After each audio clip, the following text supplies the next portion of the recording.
This is You've Already Been Hacked, recorded on July 10th, 2026. Welcome back to You've Already Been Hacked.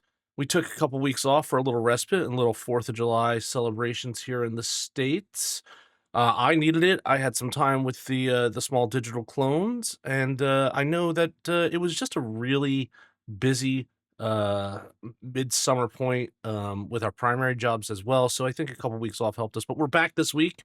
Cyber Cowboy, good to have you back behind the table. It is good to be back. I agree. It ended up being a good little break. We've missed all of our listeners, but yeah, celebrating. I mean, 250. That's a milestone for a country, to be part of a country, Still especially as exists. young as ours. So, yeah, that was a lot of fun. Did the parades and all the cowboy stuff. So Nice. But happy to be back.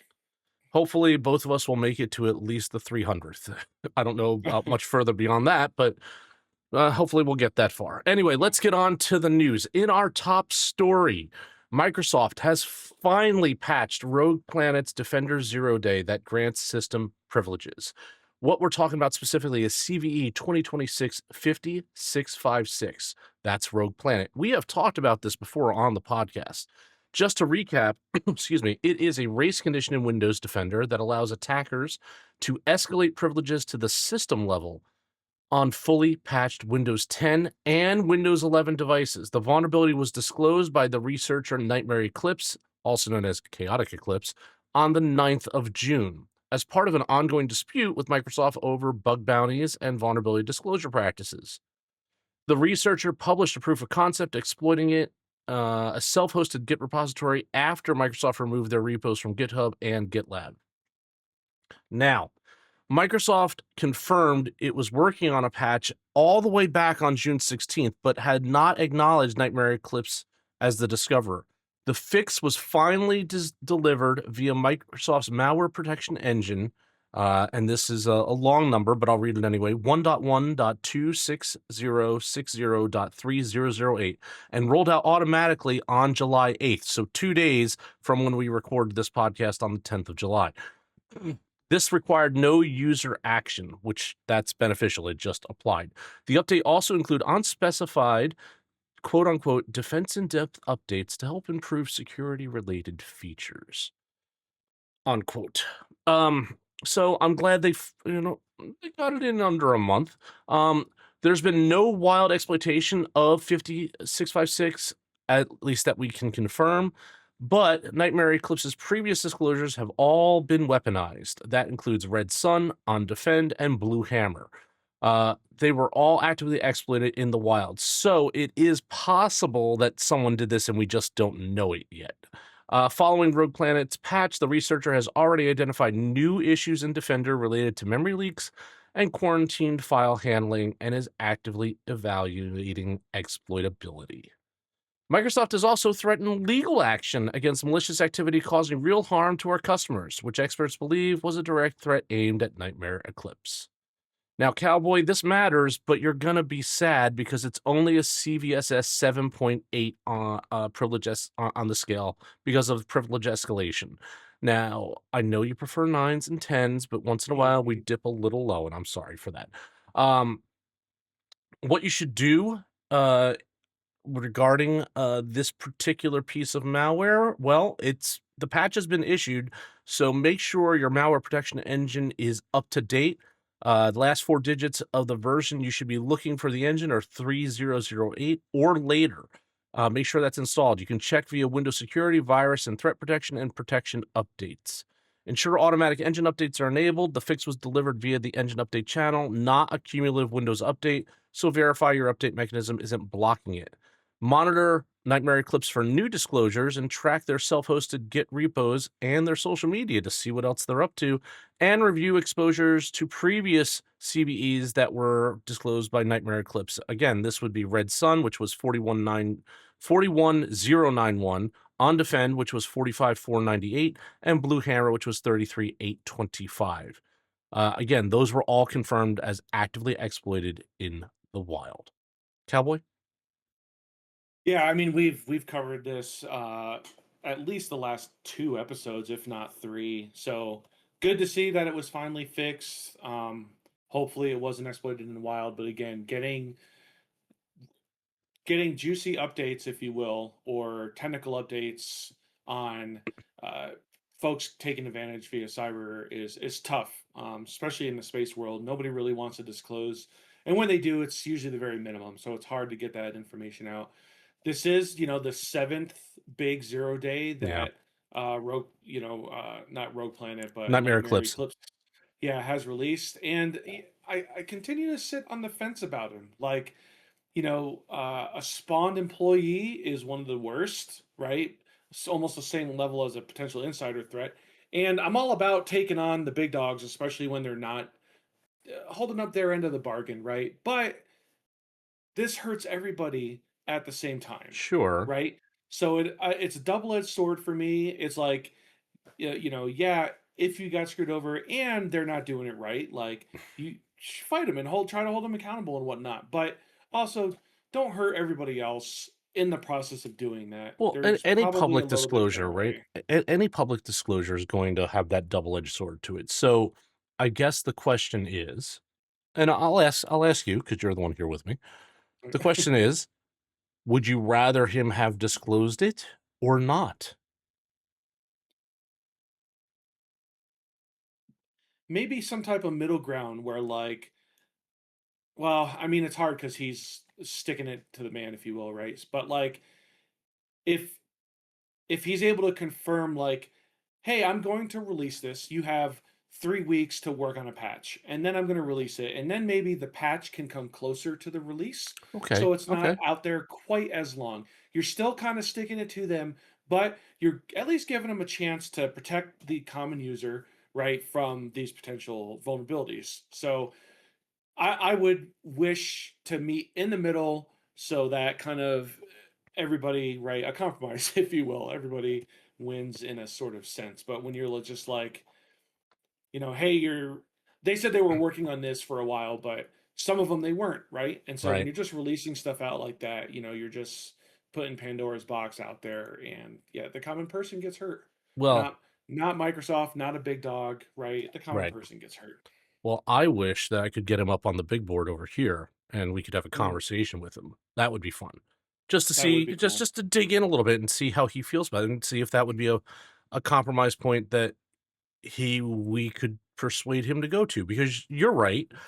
I think we want these things to be disclosed so that we know there are vulnerabilities, but if there's a middle ground where you can basically tell a company like, look, you have a hole, I found it, I'm going to give you a couple weeks to patch it, and if you don't, I'm telling everybody.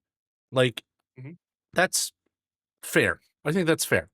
Yeah, yeah. I took that from a DEF CON situation I witnessed, where they said, like, basically they gave the company 2 years from initial disclosure. Wow. They said, do better, do better. And they finally said, we're going to go talk about it now. Get over it. You've had 2 years and you still clearly don't care. So, that's a little bit long, but yeah, like, we'll, hey, if you're listening, one, that's pretty cool. But two, we'll give you an anonymous mask up on the big screen, Of and, course. keep it private. But yeah, I'd love to have you on and see if we can't converse and compromise. Always happy to have interesting folks to talk to. Um, Definitely. okay, in our next story, an issue that we have brought up, I would say, over the past year, NPM. There is a new Mm, Injective SDK package that is infected with cryptocurrency wallet stealers. Hackers have executed a supply chain attack against the Injective Labs SDK, compromising a legitimate contributor's GitHub account to publish malicious NPM packages. Again, that's at Injective Labs, and the specific vulnerability that we know of today is slash SDK dash TS apostrophe V 1.20.21. The malware was independently detected by application security firms Socket, Ox Security, and Step Security. Good job, boys. The attacker also published version 1.20.21 for 17 other associated packages, pinning them to the compromised SDK version to widen the blast radius. Crafty. The malware is cleverly designed. It does not activate on installation. Instead, it triggers only when developers call SDK functions to generate or import wallet keys. It captures the full mnemonic, seed phrase, and private key, encodes the data in a base 64, queues multiple keys for 2 seconds, then bundles them into an HTTP post request header and sends them to a legitimate Injection Labs public infrastructure endpoint, making the exfiltration look like a normal SDK communication. Wow, that is sneaky. The package had roughly 50,000 weekly downloads and 87 direct dependent packages with 112,000 cumulative downloads. The malicious version was downloaded 310 times before deprecation. The legitimate account owner detected the compromise within minutes and published a clean version, which was 1.20.23, but the malicious package was deprecated, not removed, and malicious GitHub release artifacts remain publicly available. This matters because this is, again, a supply chain attack, again, targeting crypto and Web3 tooling. The 2-second queuing mechanism that they're displaying here in this attack means a single compromised developer machine could leak multiple wallet keys in one request, making it hard to correlate and detect. And it's using legitimate endpoints as part of its C2, bypassing network security tools that are whitelisted for known infrastructure. That's all super crafty stuff. Cowboy, this is what you can or should be doing about this. Update all the Injective-related NPM packages to .23 or later and verify package integrity from official channels. Developers who use .21 should transfer all cryptocurrency to new, uncompromised wallets immediately. Assume any wallet key generated or imported while using the malicious version is exposed.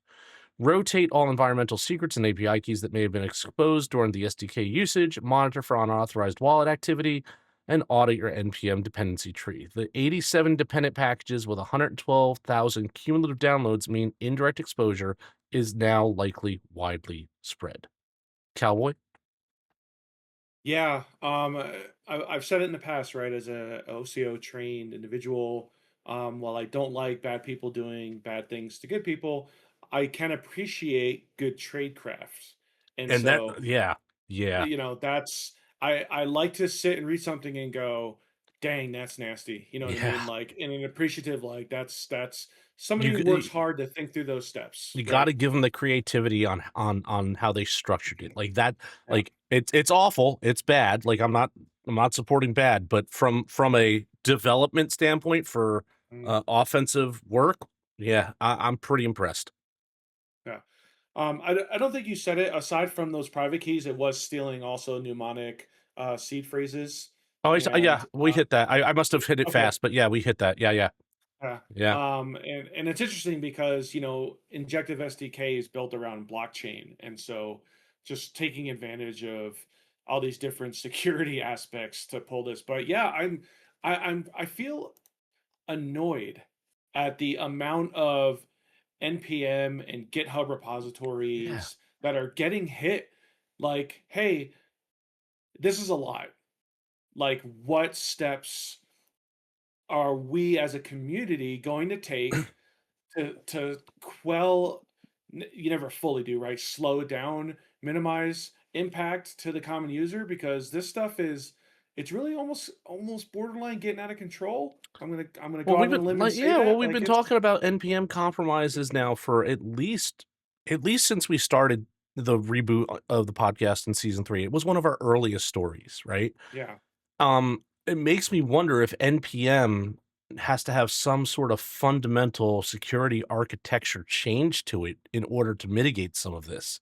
And maybe it can be, and maybe it can't be. I don't know. I don't know well enough. I'm not educated enough on all of NPM structure to say that it could or couldn't be. But if one of our listeners is, please let us know. Yeah, we would love that feedback. But something we got to take steps. Something's got to be done. I 100% agree with you on that. I'm willing to have to cover something else on the podcast. Yeah, right? No, it's cost of doing business, right? That's what it is. Hmm. Speaking of the cost of doing business, here's a positive story. QIZ Yeah. Security has raised $17 million for post-quantum cryptography readiness platforms.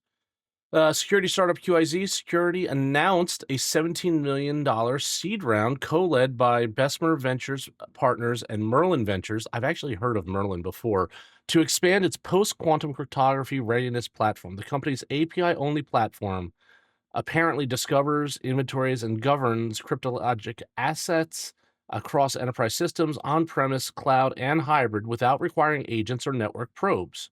Interesting. It maps each cryptographic asset to a specific application and business process that uses it, flags outdated protocols and weak cipher suites, and delivers prioritized remediation lists. I'm impressed that they're already looking at post-quantum. That's great. I was reading something, I think it was today or yesterday, that maybe the apocalypse of quantum computing for encryption is not necessarily going to be as bad, even at 128-bit ciphers. Not all of them. I don't remember the exact specifics, but I do remember that stood out. And I was like, "Ooh, that's interesting." I'm going to have to do a little more research on that. So, good on them for being future looking and looking well beyond where things are today. Cowboy, thoughts? Yeah. We've talked about quantum before and how it is completely and utterly game changing, right? The analogy of like the day quantum hits real is like the day the first tank hit the battlefield and was just completely game changing in a shocking way, right? So what we're seeing is it's almost like, hey, everyone was aware the tank was coming, and so we're taking steps now to get ready, which we need to do.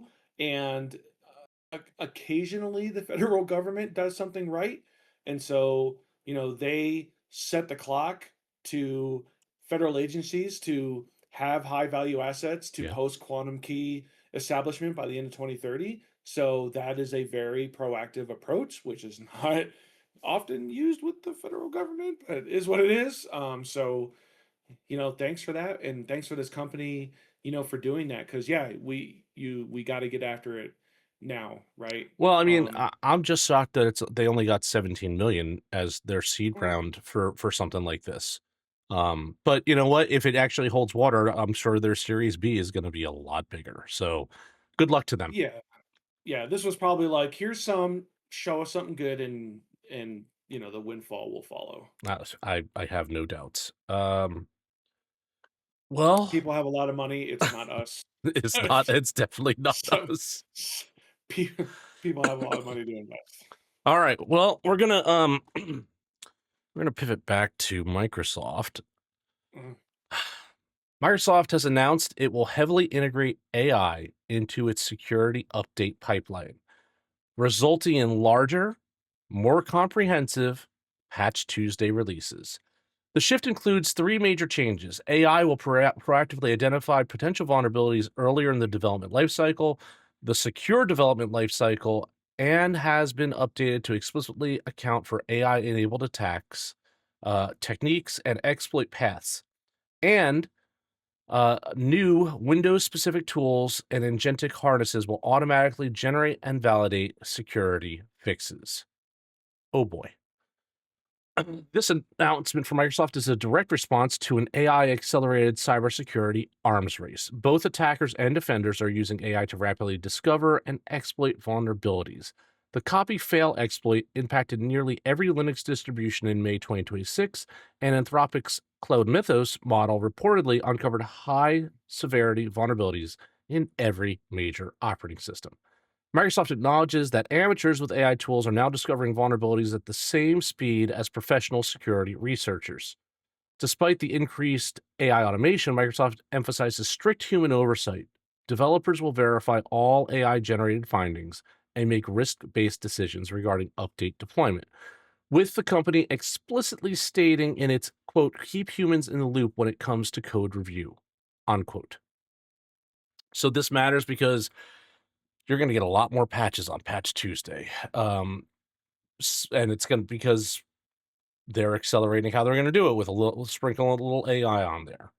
AI generated patches introduce new risks, though, and even with human in the root, the volume increase means that more surface area for the potential for flawed patches to be applied. The keeping humans in the loop promise is a good one in theory, but it's hard to sustain at scale. And Cowboy and I have talked about that before as well. For your secure development lifecycle, it should be evolving. If vendors are updating their development life cycles to account for AI attack techniques, your internal development processes should follow suit. Well, are you ready for more patches, Cowboy?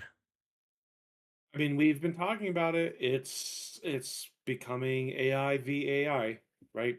Good guy AI versus bad guy AI. AI is the cult equalizer of our time, right?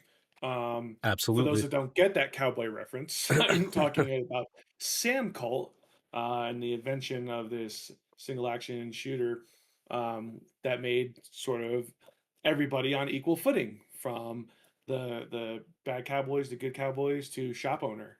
And this is doing that for the script kiddies, right? So, we've said it's needed. It's a force enhancement, not a force replacement, or at a very minimal force replacement level. But you have to be able to move at the speed of the adversary, not just nation state, but again, script kiddies now with these AI tools. And it's just uh, really where we're at and what's needed, right? So, yeah, Patch Tuesday, where it's like 3 minutes to update your computer. Maybe it's going to go up to like 10. I don't know. I'm just spitballing, right? Sure. But I, you know, fixing vulnerabilities, not a bad thing. You know what I mean? Um, Maybe in the future we can use AI to help create less vulnerable systems before they're released Are you to talking about a help minimum cut down. secure viable product? No, no, I'm not. That's not a real thing. That's, no CEO likes to hear those words. No, they like again, I'm Mm, that's my soapbox, right? MVP is yeah, great, but MSVP is actually where things should be. But that costs 100%. money, time, and resources. Let's not, why would we want to do Yeah, that? we Got to get it can't to only market. make Got to be the first to yeah, market. we can't only make 18% profit. It has to be 24. It has to be 24. Got to please the shareholders. That's All right, right. and in our last story, we're going to tap on Microsoft's shoulder one more time. Microsoft has detailed GigaWiper, a highly destructive Windows backdoor first identified during attacks in October 2025. Rather than a standalone tool, GigaWiper is a hybrid implant combining code from at least 3 legacy malware families into a single versatile tool. Operators can keep it dormant for long-term reconnaissance before triggering irreversible system damage, making it a sleeper wiper rather than an immediately destructive tool.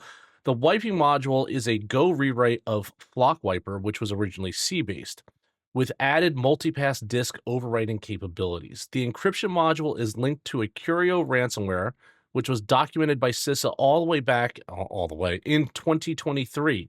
When triggered, GigaWiper can perform a full disk wipe, removing partition information and overwriting physical disks.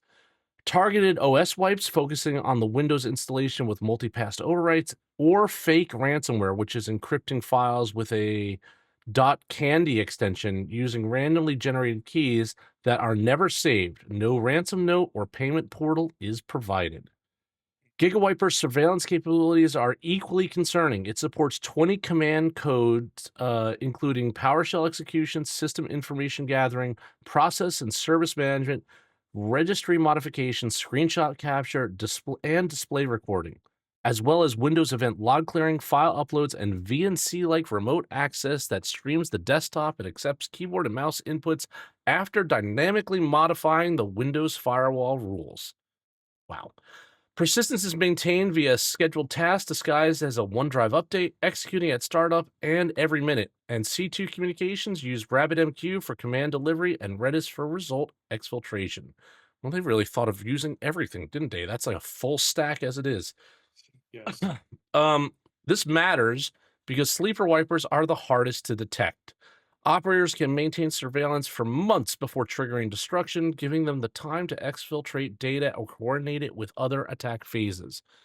A modular malware design combining code from multiple legacy families means GigaWiper may evade detection rules tuned for any single family. And if your defenses are only looking for Flockwiper or Curio signatures, you'll miss the hybrid. The VNC-like remote access capability means GigaWiper doubles as a full rat. Attackers can interact with compromised systems in real time, making it useful for espionage as well as destruction. And the Rabbit MQ Redis C2 infrastructure uses legitimate enterprise software protocols, making network detection harder than traditional HTTP DNS-based command and control. Well, that's lovely. If you are concerned about this, you should be ensuring that your Microsoft Defender detections are current. Microsoft already has signatures for GigaWiper and related components. Enable tamper protection, cloud delivered protection, and EDR in block mode. You'll want to monitor for OneDrive updates, scheduled tasks. Legitimate OneDrive tasks exist, but verify the task path, command line, and execution frequency against known good baselines. Watch out for anomalous RabbitMQ or Redis traffic from workstations, and monitor for your .candy file extensions. Yikes. What's old is new again, Cowboy? Yeah, I mean, what did I just say? Right? That's nasty. That's wow. That is a Swiss Army knife of malware.